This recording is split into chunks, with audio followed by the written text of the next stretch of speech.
My son looked me in the eye and said, "Go die in peace." I didn't answer him. I just stood there, wondering where that boy I once rocked to sleep had gone.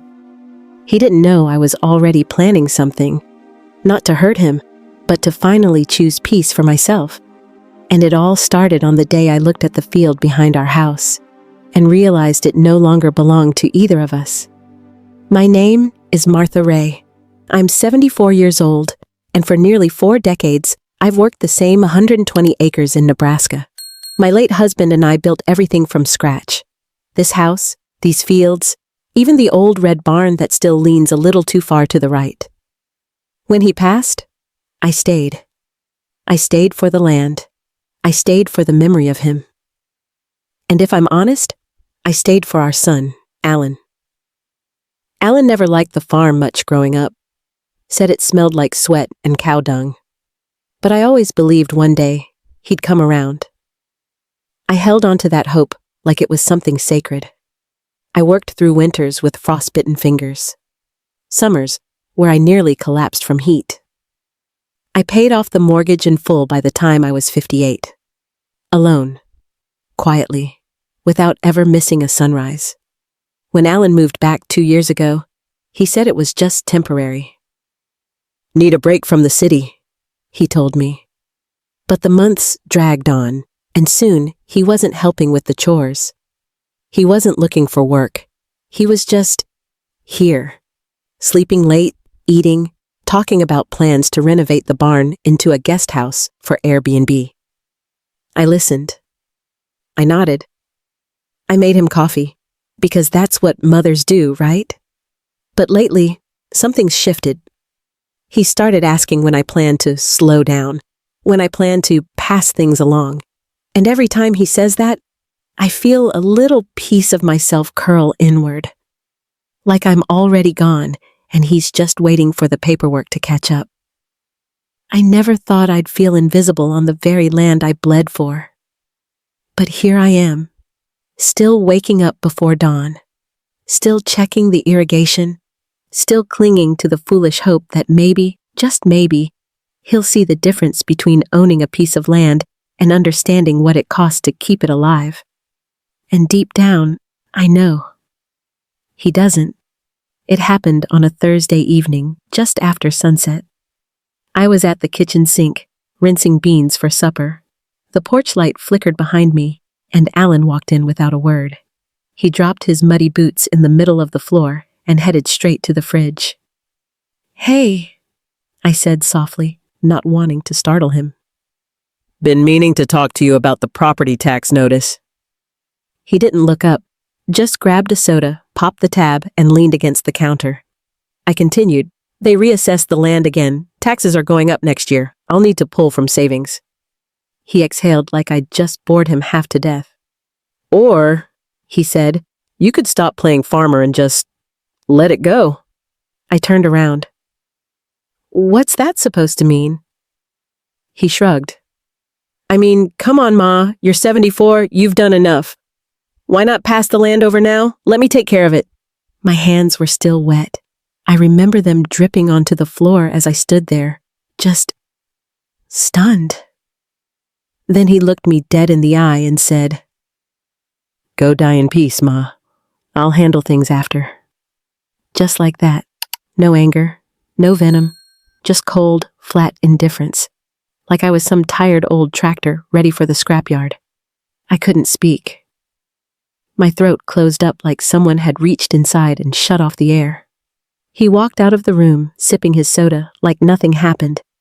If you've ever had someone you gave your whole life to look at you like you were already gone, you'll understand what I felt. Have you? Let me know in the comments.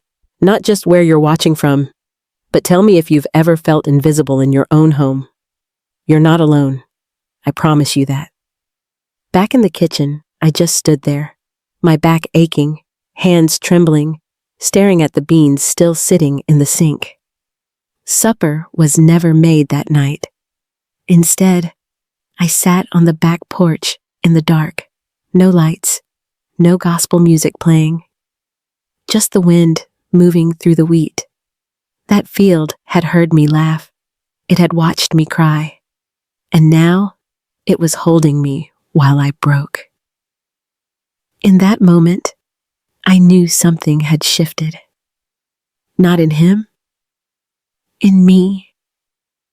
That was the night I realized I hadn't just raised a son who didn't see me. I had raised a man who had already buried me and was only waiting for the reading of the will. The days after that night moved in slow silence. Alan barely spoke to me, except when asking for money or complaining that the internet was too slow. He spent more and more time pacing the house with his phone, taking calls I wasn't supposed to hear.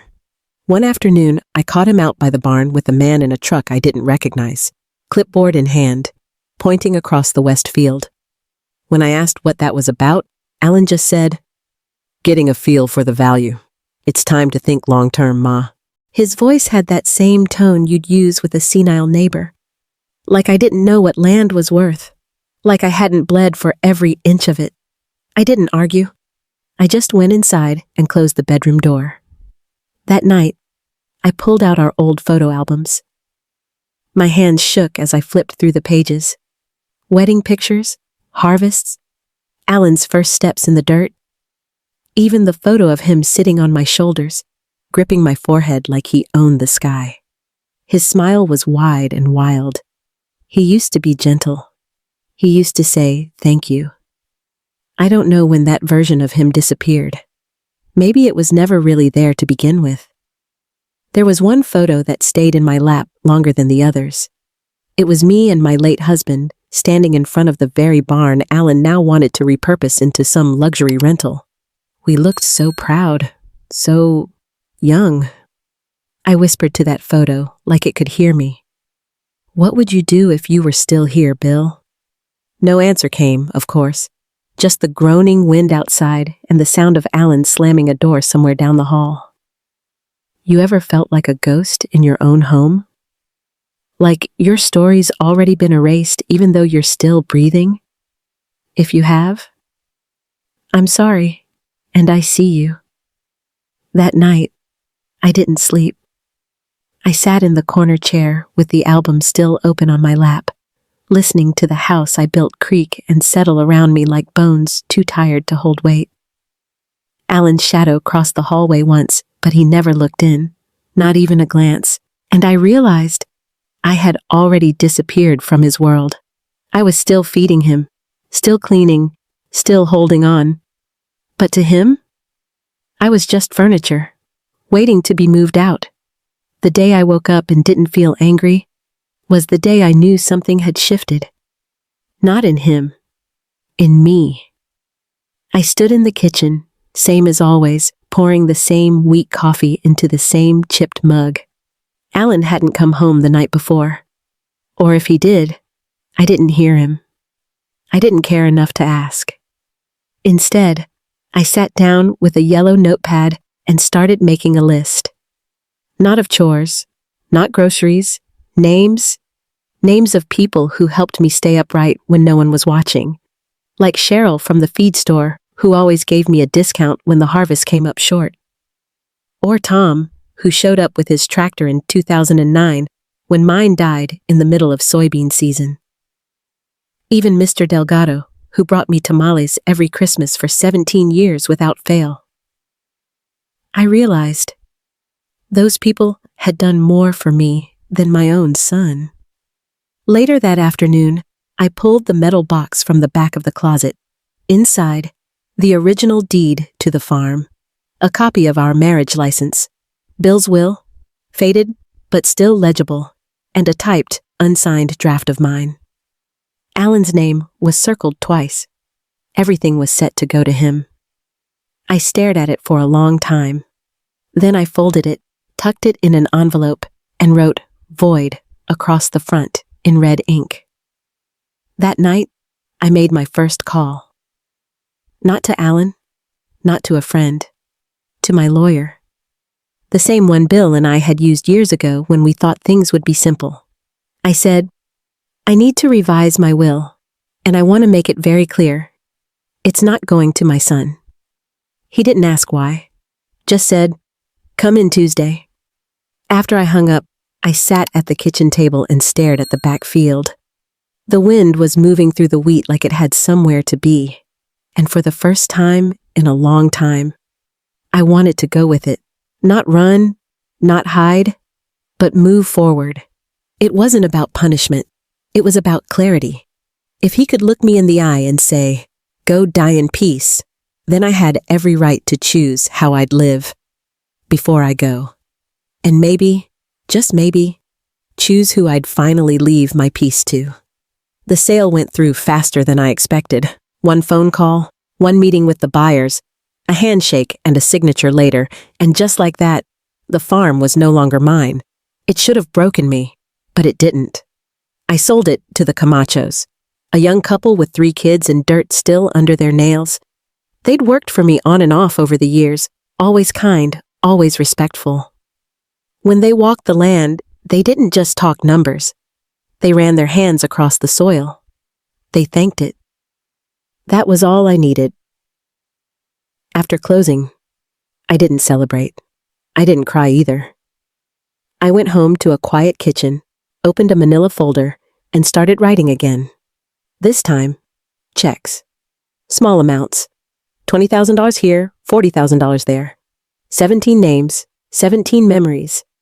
Each envelope sealed with a note that simply read, "From a woman who never forgot the kindness that helped her stand." I didn't sign my name. Let Alan scream. Let him dig through the papers looking for a number he thought was already his. He wouldn't find it. The money was never the point. Recognition was. But not for me. For those who had shown me more love in passing moments than he had in an entire lifetime. I packed quietly that week.